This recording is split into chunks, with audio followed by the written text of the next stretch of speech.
Hello and shine! Mahirap magnegosyo, alam ko yan.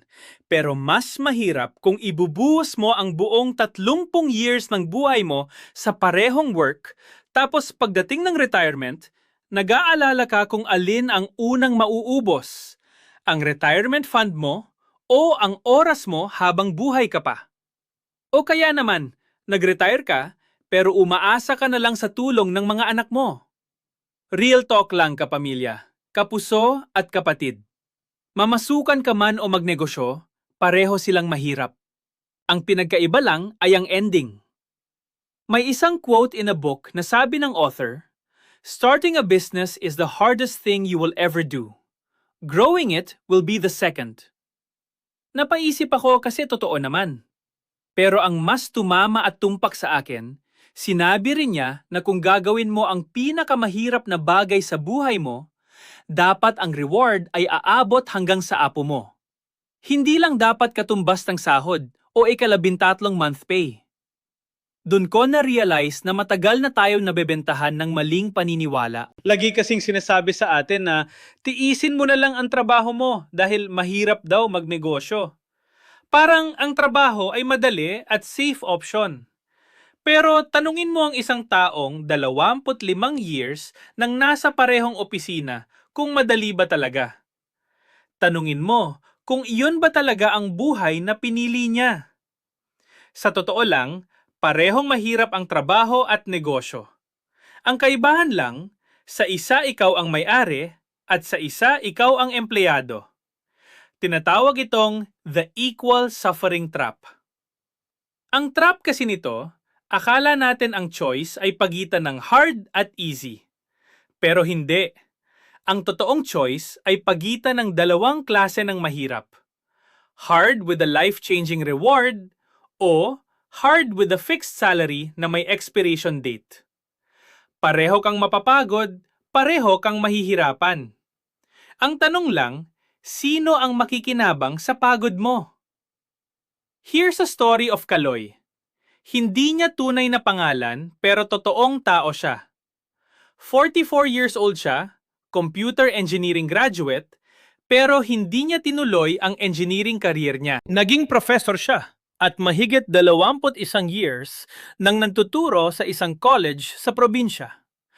Ang take-home pay niya ay nasa 30,000 piso kada buwan. Ang asawa niya naman ay teacher sa DepEd. Dalawa silang may trabaho. Pero sabi niya, kahit dalawa silang may sahod, problema pa rin sila sa pera. May 3 silang anak, 14, 13, 11 years old, at malapit nang mag-college lahat. Kaya ang ginagawa ni Kaloy, nagtuturo siya mula alas 8 ng umaga hanggang alas 5 ng hapon. Tapos, mula alas 5 ng hapon hanggang alas 10 ng gabi, nagtitinda siya ng health supplements face-to-face and online. Sumali rin siya sa isang networking company, kagaya ko, at may daily quota siyang 1,000 piso. Minsan naabot niya, minsan higit pa. Mostly, 9 p.m. na siya kumakain ng dinner dahil iyon lang ang free time niya. Kaloy's total income kasama sa wife niya at side business niya is around 60,000 per month.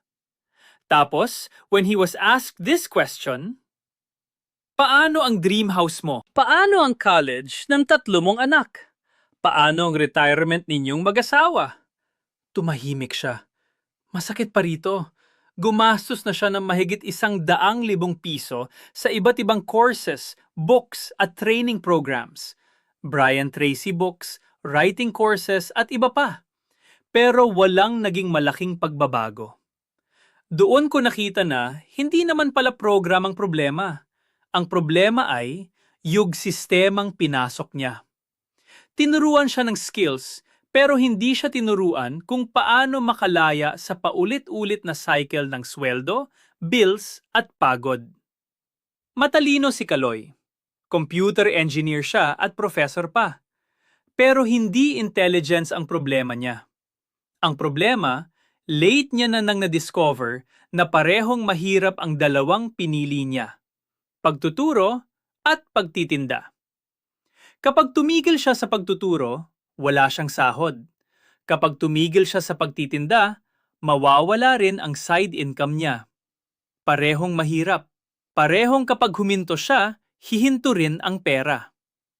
Ngayon, pag-usapan natin ang math na hindi madalas sinasabi. Kung magtatrabaho ka ng 30 years at average salary mo ay 25,000 piso kada buwan, sa loob ng 360 months, kikita ka ng roughly 9,000,000 piso sa buong buhay mo.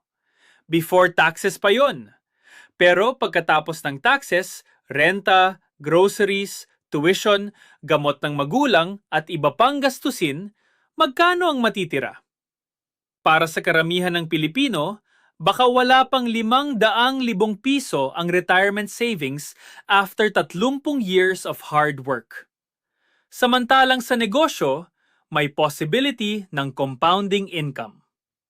May isang estudyante sa Negosyante University na nag-start ng digital course business. Sa loob ng 4 na taon, umabot sa 11,000,000 piso ang revenue niya.